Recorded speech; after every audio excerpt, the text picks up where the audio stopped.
بسم اللہ الرحمن الرحیم۔ السلام علیکم ورحمۃ اللہ وبرکاتہ۔ حضرت عبداللہ بن مبارک رحمۃ اللہ علیہ ایک دفعہ جہاد کو گئے۔ اس میں آپ ایک کافر سے جنگ کر رہے تھے کہ نماز کا وقت قریب آ گیا۔ آپ نے کافر سے مہلت چاہی اور نماز ادا کی۔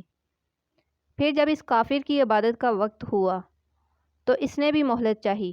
جب وہ بت کی طرف عبادت کے واسطے متوجہ ہوا تو عبداللہ بن مبارک نے سوچا کہ اس وقت اس پر حملہ کر دوں تو فتح پا لوں گا۔ چنانچہ آپ نے تلوار کھینچی اور اس پر حملہ کرنے کی خاطر اس کے قریب پہنچے۔ اس کے قریب پہنچے ہی تھے کہ ایک آواز سنی، اے عبداللہ، عہد پورا کرو اور اس سے سوال کیے جاؤ گے۔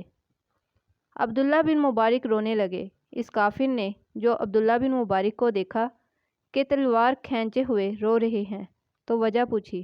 آپ نے سارا قصہ سنایا تو اس کافر نے ایک چیخ ماری اور کہا، بڑے شرم کی بات ہے کہ ایسے خدا کی نافرمانی کروں جو دشمن کی خاطر اپنے دوست پر عتاب کر رہا ہے، اور پھر مسلمان ہو گئے۔ اگر آپ کو آج کی ویڈیو اچھی لگی ہو تو اس کو لائک اور شیئر ضرور کیجیے گا، اور اس طرح کی مزید اسلامی ویڈیوز آپ کو ملتی رہیں اس کے لیے چینل کو سبسکرائب کرنا مت بھولیے گا۔ شکریہ۔